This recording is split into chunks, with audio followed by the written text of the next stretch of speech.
And we're back to Real Talk with Real People. My name is Dr. Caroline Bethea Jones, and my guest today is Miss Keyana Jones of Hikeolution. Hey, Keyana, how you doing? Hey, Dr. Jones, Dr. Jones. How are you? I'm fine. Everything's great. You know, another beautiful day. It is a beautiful day. It's a beautiful day to be out for a hike, Yes, isn't it? yes. I love this. Did love you go the on a hike sunshine. today? I did not hike today, but yes, there was a hike today led by one of our other hike leaders. So yeah, we don't try to waste any of this good weather. I know hiking is very important to you. Yes. So why don't you tell us a little bit about Hikeolution? Okay. Well, Hikeolution, as we know it today, is a company that I can just, give you our mission statement, which says that Hikeolution aims to introduce the joys of walking in the woods by providing exceptional hiking adventures that promote camaraderie, build physical strength, teach reverence of nature, and spark inner peace. So basically, that's the mission that I always had for Hikeolution. And it's something that I had been doing with these group hikes since April 2015. So here we are in 2019, and Hikeolution has really, come together and formulated into what that mission statement actually embodies. So basically, we tell mostly people of color who are not out hiking, about hiking so that they can just learn to use that as a tool for self-care. I know for a fact that I did not even think about going hiking until you invited me to your birthday hike. Yeah, and that's actually how I got introduced to hiking. So my love for hiking started in the fall of 2013. I believe it was about October. And I was just invited to hike on a whim. It was I was seeing this guy, and I think it was about our third or fourth date. And he said, "You want to go for a hike?" And I'm like, "A what?" I'm like, "Why the heck would I want to go for a hike? Like, what's wrong with you?" I know, right? Yeah, it just didn't seem like something anybody would do. I just thought that's something that, white people did. So I told him, I was like, "What do you mean a hike? Hike where? Like, where am we going to hike at?" I live in East Orange. He lives in Irvington. And he's like, "I hike right at South Mountain Reservation." And it's crazy because South Mountain Reservation is this 2,000 acre, landscape that has so many hiking trails. And it spans, how many towns? It's in Millburn, South Orange, West Orange, and a little bit of Short Hills. So it spans about three or four cities. So it's right up the street. It's literally about 20 minutes from our house. But at the same time, I never thought about it for hiking. Now, we knew about South Mountain Reservation. We had gone there for cookouts, picnics. We went there for birthday parties. When I was in 5th and 6th grade, I had a classmate who always had a birthday party there. We rode horses there. We rode a camel there. That's what I did at South Mountain. We parked the car and then we had a picnic on the lawn. What was beyond into the woods, I had no clue that there were trails there. So, once I got invited out, I went because, I'm adventurous and why not? I'm always up for the challenge. So when we went out there, he explained to me about reading the trail markers. He didn't have a map. I have a map, that I've been using since 2015. But back then he had gone so often that he didn't exactly need a map. He just showed me, "Oh, I do this trail, I do that trail. This is how you get back." And, it was overwhelming because I was just like, how do two people go out in the woods and get back to their car? Like, I wanted to know how that happened. But he explained everything. He's like, "This is what you do, da da da da da." And then, from there, we went often. We went about once a month, And then it was actually him who suggested in April of 2015, when it was my birthday, he said, "Why don't you do a hike for your birthday?" And I said, "Well, why would I do a hike for my birthday? I like hiking, but that doesn't mean anybody that I know like hiking." And he was like, "Well, how did you learn to like hiking?" It was just me asking you. It's not like it was something that, you always did. So he reminded me that the way I came to love hiking, I could potentially share that with others. And I had never thought about it like that. So I said, "You know what, you're right." I still had some hesitation that people would come.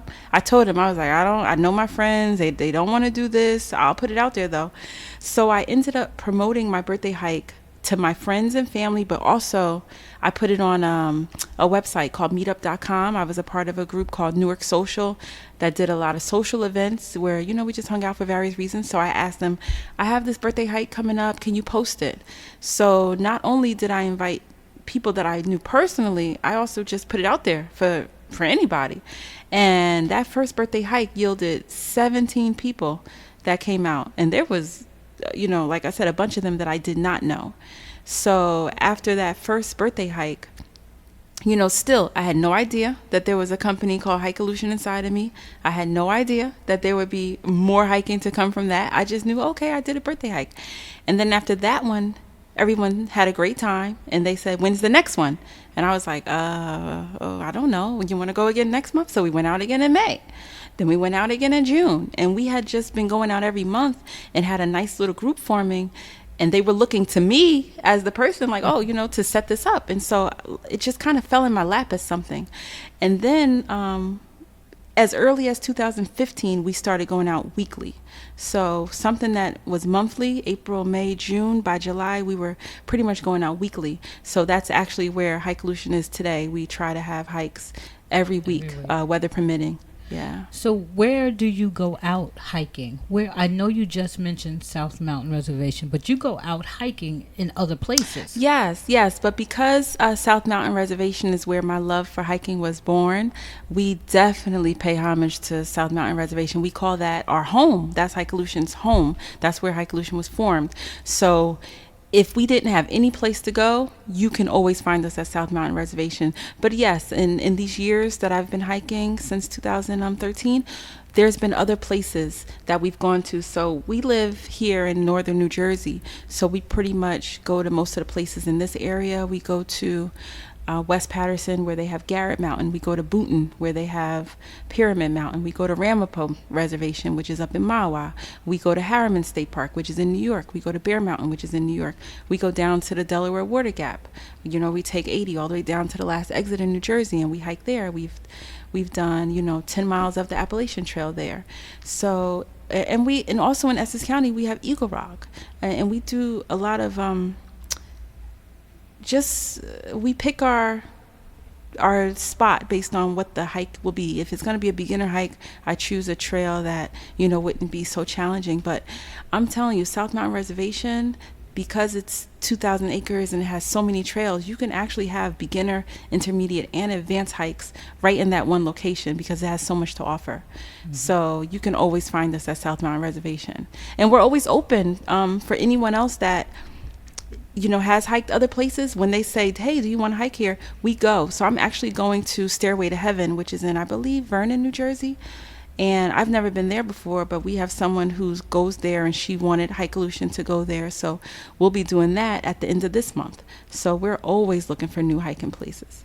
Okay. So what about people who might say, I would go hiking, but, I'm afraid of anything, animals. Yeah. That's not crazy. That's a real fear. And as Black people or people of color, not just African Americans, but there is a lot of fear that comes with the idea of hiking. I know for myself, when I was invited out, I was very nervous because it was something that I had never done before and I didn't know how to do it.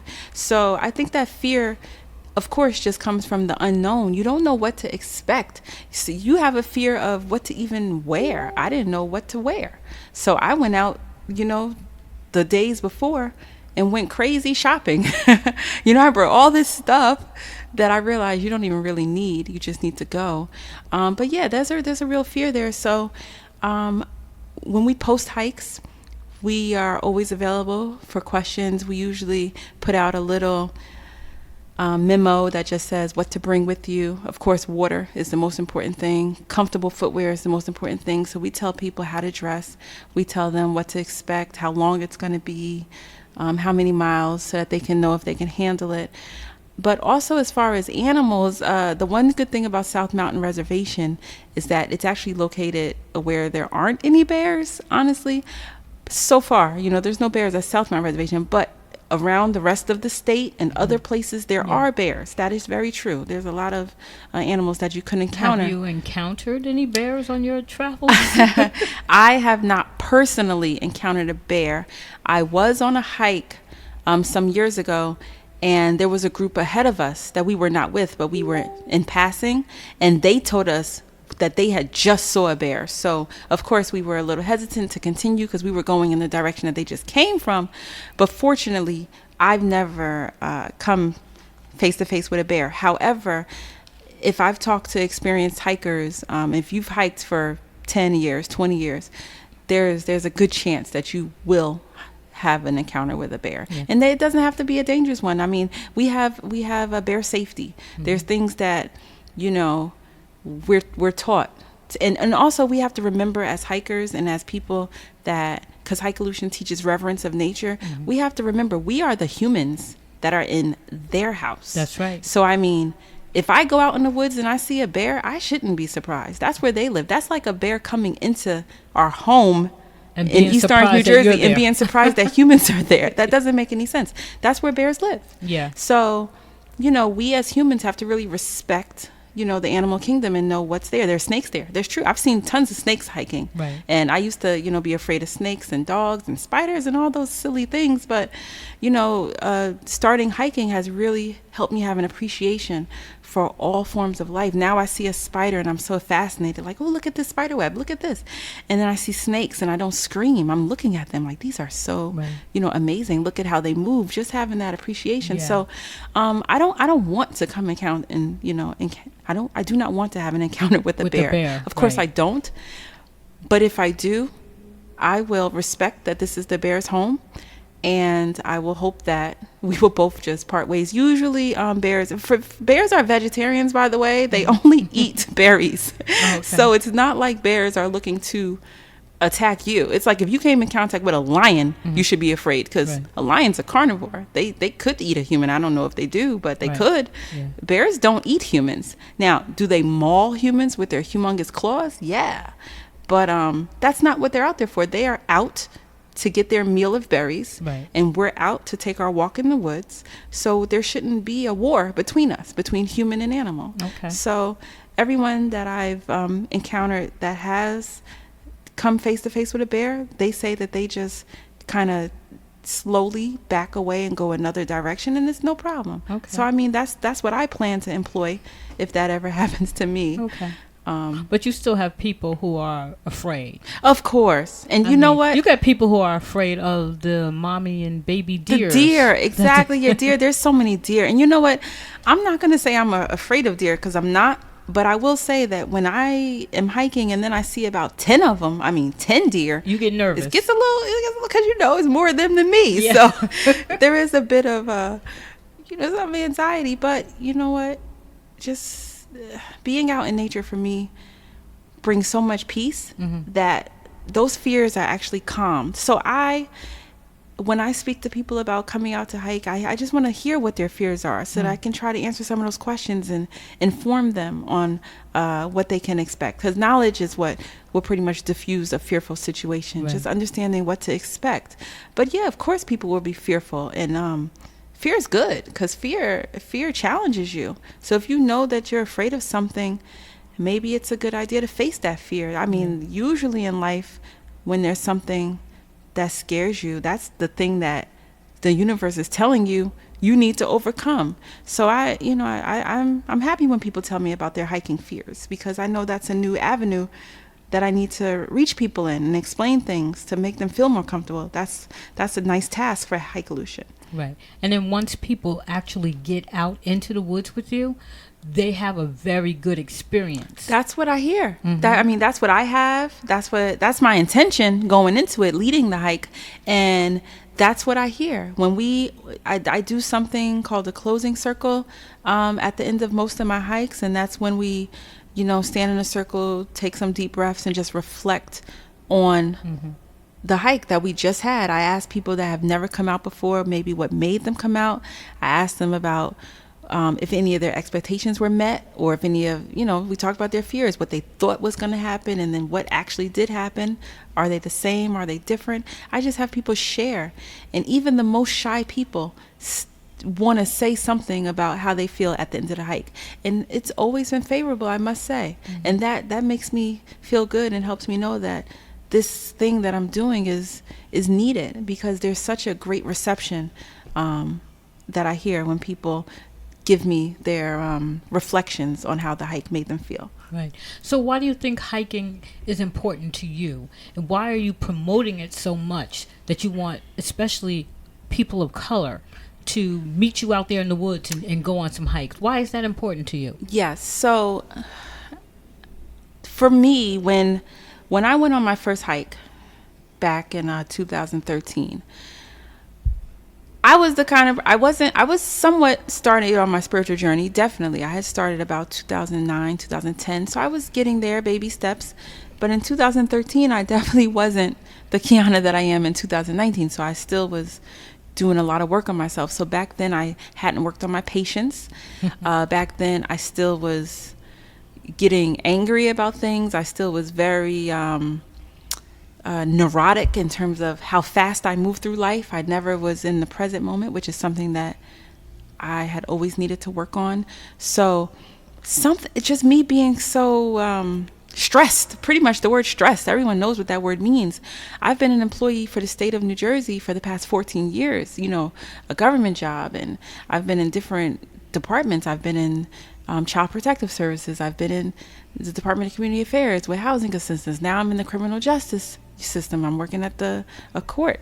So all these types of jobs require deadlines and just negativity and all that stress, and the people that you deal with, people crying about this or that or that. I've never, all my career, these 14 years of working with the public, being a public servant, that's just an enormous amount of stress that you take on with people and all of their issues, and coming to you and you having to solve the problems, which I love to do. Right. I love solving problems. I go to work and get really excited about the new problem that's on my desk that I'm going to fix by the end of the day. That does excite me.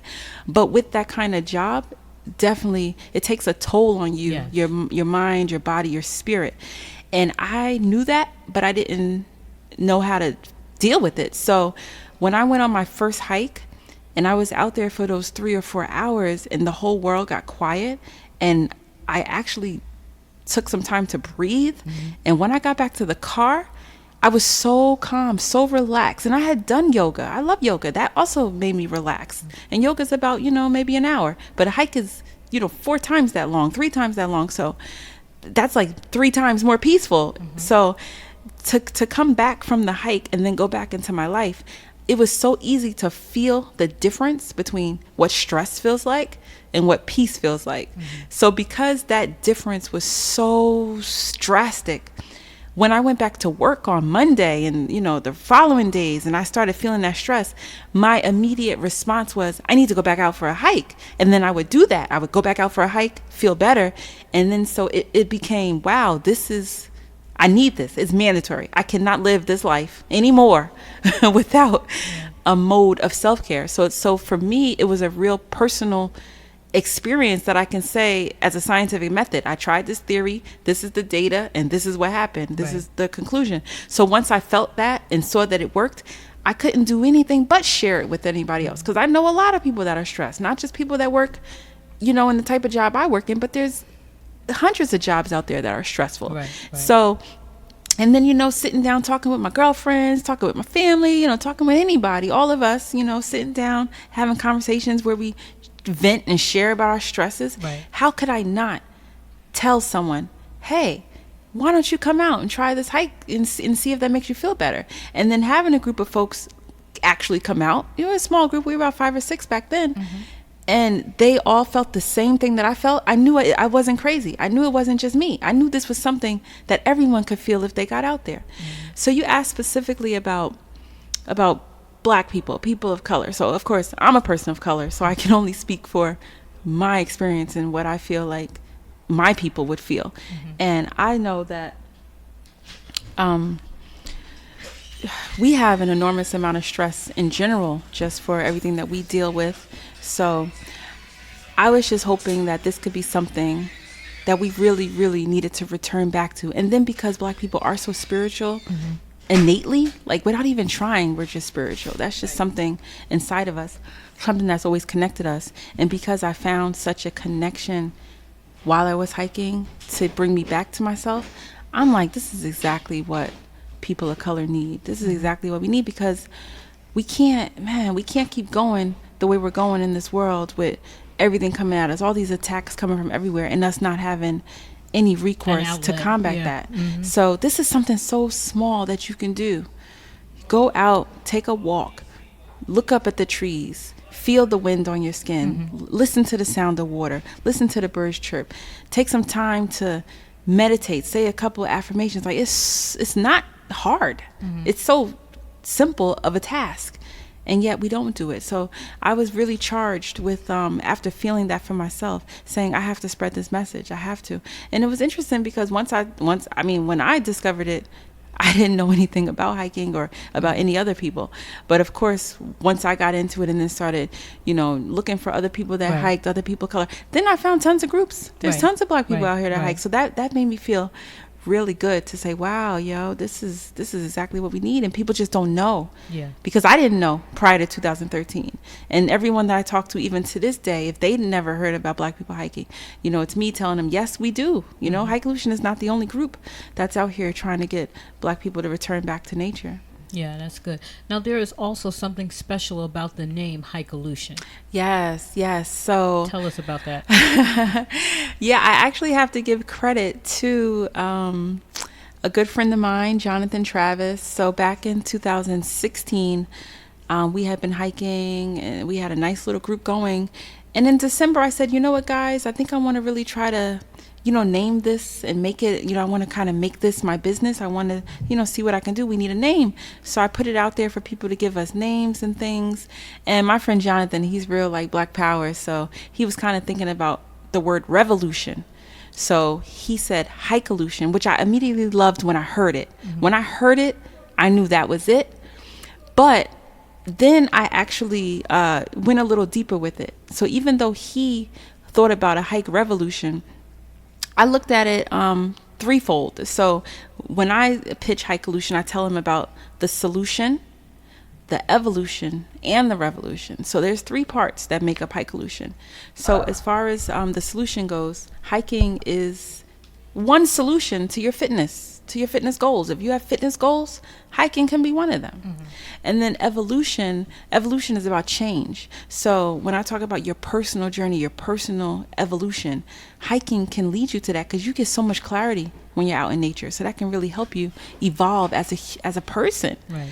And then of course the revolution, which is, how Hikeolution is just one part of the larger movement. When I found other hiking groups, especially this huge one called Outdoor Afro that I believe started in 2009, a couple of years before I started hiking, I was so impressed by the amount of groups out there sharing hiking with the world. So I said, you know what, Hikeolution is about to be part of that revolution. So that means that we're all doing our part to move our our culture forward and make hiking a part of our life. So that's what Hikeolution stands for. Hike solution, hike evolution, and hike revolution.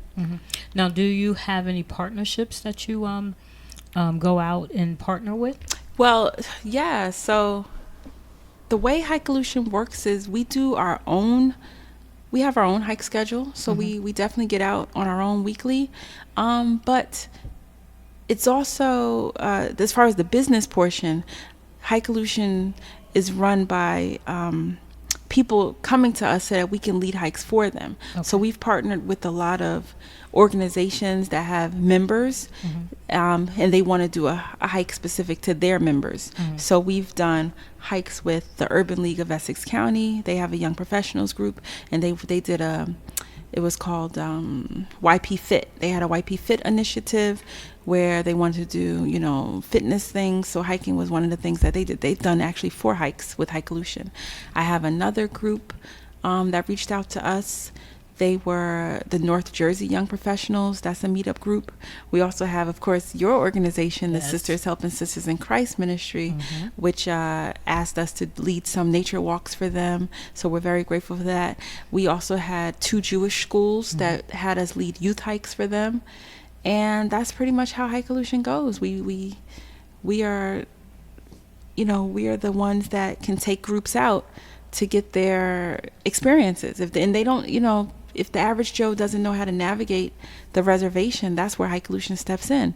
We'll lead the hike. You say, look, I have this group that wants to go. Can you take us out? So that's the partnerships that we have so far. Okay. And they really help sustain the business. Okay, and what do you provide? What does Hikeolution provide for those groups that you take out? Okay, well, Hikeolution itself, we love doing themed hikes. So that's something that we do for the hikes that we initiate on our own. So when we have someone come to us and say, hey, can you lead a hike for us? We're definitely talking to them and seeing, well, what do you want to accomplish for this hike? So we get a theme going. We see how we're going to set the intention for that hike. And then we provide, especially for the youth hikes, we do the water, the fruit. We do the snacks, the granolas, stuff like that. We make sure that just in case they didn't come with their own snacks, that we have that. And then we explain to them hiking basics. We explain how to read the trail markers. We take a look to make sure everyone has the proper footwear. We do a warm up, and we just give people just breathing. We do, like I said, the closing circle where we do the inhales and the exhales. And while we're hiking, we're sparking conversation and having, at every break, we're checking in with everyone and seeing how we can start some conversation based on the theme that we've decided on. And it's just a really good day. Yes. So we're providing a guided tour to nature. Yeah, because like you said, talking about the fear before, if you don't know how to hike or what to do or what's out there, you wouldn't go on your own. So we are your tour guide for nature. So we're just providing the hike leader role for you. Okay. Now, if somebody wanted to hire you out so that they can take a group out, how would they reach you? Oh, yeah. So, we get a lot of emails. My email is hikelife247@gmail.com. That's HIKELIFE. The number's 247@gmail.com. So we get a lot of phone calls and emails, and people hit us up on Facebook and Instagram. We're on social media. So, word of mouth. We have our flyers out at various restaurants around the area, and people have seen the flyers because when they contact us, they let us know how they heard about us. Either they saw a picture on someone else's page, or a friend told them about it, or they were at a restaurant and saw the flyer. So people, it's very easy to get in contact with us. As soon as someone wants to do a hike, they contact us and we get right on it. We schedule it. We look at our calendar and we get going. I actually just led, on June 30th, I led 2 hikes that day. One was for a gym. The gym had a lot of fitness members and they wanted to do something really challenging. So they asked if I could lead a weighted hike for them. So they all had backpacks that were weighted with at least 10, 15, or 20 pounds, so that along with the walking, they could also have some additional cardio. And weighted hikes are very popular in the Army. That's something that they do for endurance training. So that really kicks it up a notch if you're walking and having weights. Right. So that's something I did for a gym. And then also later that day, someone was having a birthday, and they know that I do my own birthday hikes. So they were like, can you do a hike? It's my birthday and I want to invite a few of my friends out. So that was a nice small group of women, and we had such a great hike that day. Her theme was new beginnings. She said that she was looking forward, it was her birthday, she wanted a new beginning. So yeah, you just reach out and then we'll, curate a special package for you on what you're looking for. And so along with the birthday hikes or the group hikes, we also we have someone that can offer the CPR classes, the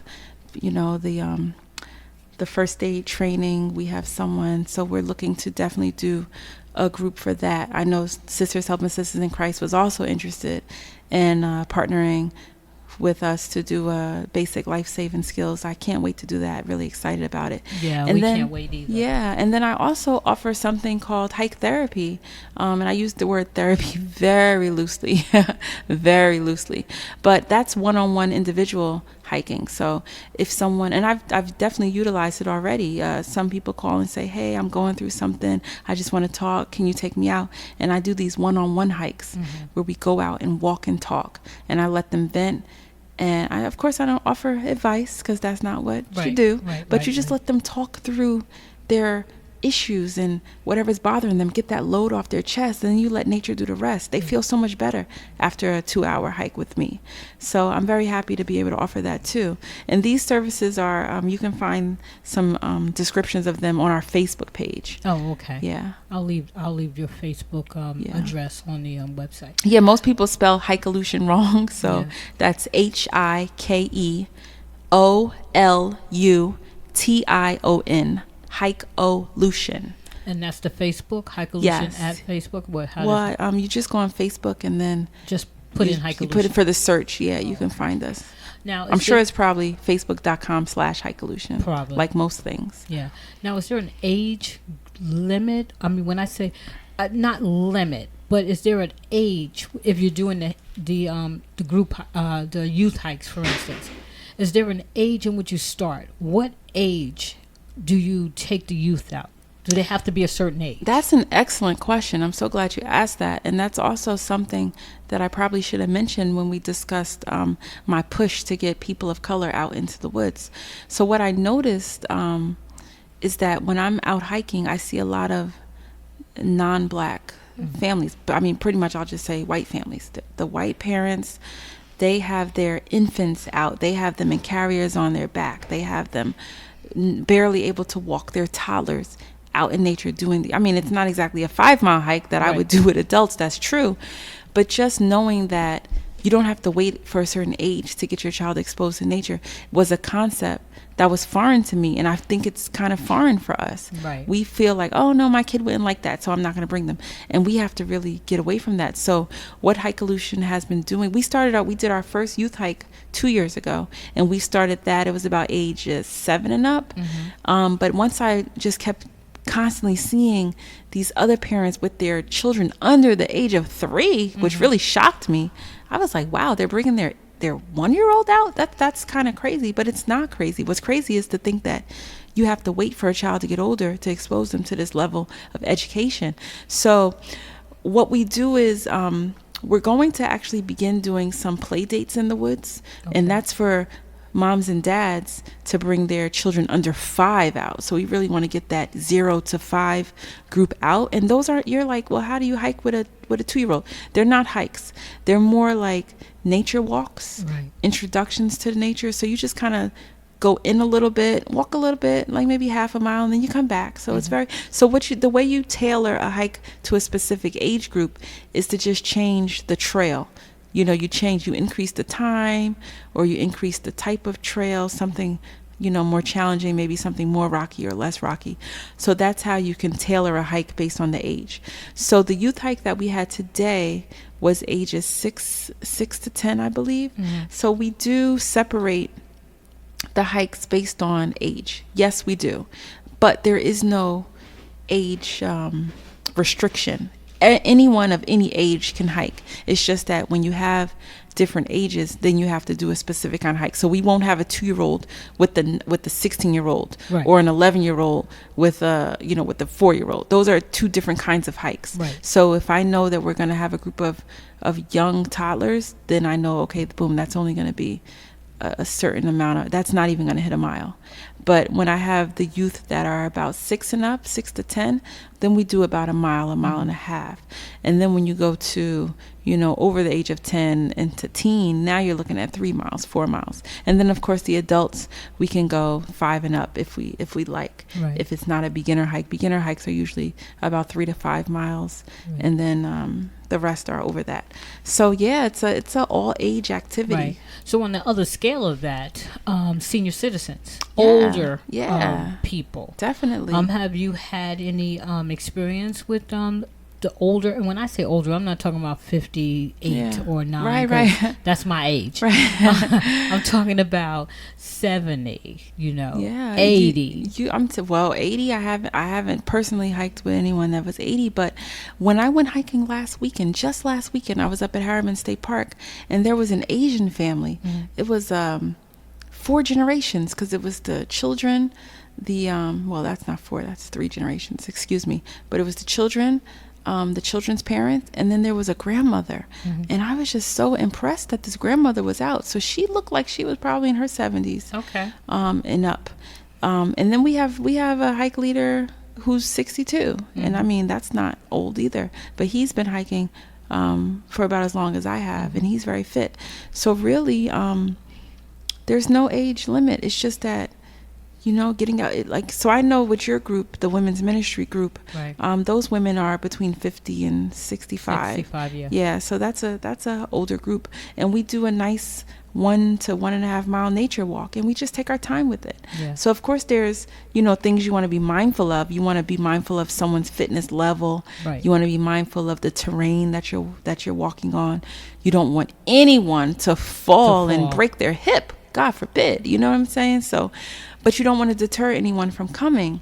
So if I had a group of senior citizens that were, 60 and up, even up to the 80s, I would definitely make it something very basic, something Right. where we can just kind of walk a little bit and stop and breathe and take a rest. But you still want every person that's living with breath to be able to go out into nature and Right. receive the benefits. There's no cutoff age and there's no starting age. You just want anyone that's able to do it. That's true. So, as you know, this is a podcast in which the hope is that we're going to motivate, uplift, and encourage others to go out and follow their dream. So if I asked you what advice you have for somebody who is saying, oh, there's something burning deep inside of me that I want to do, and I don't know if I should do it, or I'm afraid to do it, or what advice do you have to those individuals? Wow, yeah, that's a real thing, to have a burning desire to do something but just not know how and not know where to begin. That's real. I mean, I still struggle with that. And I just hope that hearing how Hikeolution began, which was seriously without me even birthing it and knowing what it would be, hopefully that would be some inspiration to say that you just have to follow your gut. You just have to be bold enough to listen, to be obedient. And it's like, if something is yearning that, strongly inside of you, why not pursue it? I had no idea that hiking would be my passion. I had no idea. Right. If you had asked me as a child, I would have probably laughed and said, what? No, not me. So it's like, we don't even know what sometimes, finding that purpose-driven life, that's what we're all searching for anyway. Right. But I think we have to stop thinking that we know exactly or for sure how things are going to play out. It's great to have a plan. I plan almost every aspect of my life. I definitely do. But at the same time, I still allow that room to be led by the Spirit, so that I can say, hey, this is the direction I think I'm supposed to go in, but still having your eyes and ears open and feeling that intuition, just feeling those urges where the Spirit talks to you in that way to say, look, I think you should try this direction. And then, you're going to probably say out loud, what? No, I don't know how to do that. Which is exactly what happened to Moses. Right. The Lord told him to go out and talk to people. He's like, oh no, I am not the public speaker. I do not do that. But of course, you don't know what you can't do. Right. So don't limit yourself. This world is limitless. So we're the ones that put ourselves in these boxes. And then we talk about how much we don't like boxes. Right. Well, we just really have to stop doing that. And it's the fear that makes us say what we can't do. But I really hope that, seeing how everyone else is out there living their dream and doing it. So why not you too? And then it's like, if it doesn't work, okay, then that wasn't it. But what do you lose by trying it? Right. I agree. Yeah, because I really honestly had no idea that Hikeolution would actually formulate into a business and be what it's been doing for the past 5 years. That was not even a thought. I didn't think about it. It's just something that just kept growing and building, and it's still growing and building today. Right. I don't even know what we will be in 5 years, but I know it's going to be amazing because I'm going to keep listening. I'm going to keep, doing what I'm called to do, whatever that is. I don't know all the answers, but we learn along the way. And as long as you're true, like if you're being 100% genuine and putting your all into what you're doing, that passion, that's what fuels the fire of that passion as well. Just give it your all, and that's what I'm doing. Well, that's good. And I know that you are an inspiration to a lot of people. You're an inspiration to me. Thank you. So I want you to keep inspiring people. Thank you. So we're talking to Keyana Fireball Jones of Hikeolution. And I'm Dr. Caroline Bethea Jones, and this is Real Talk with Real People. So we'll be back with another episode of Real Talk with Real People as we continue this lovely conversation about health and wellness. So I'll see you next time.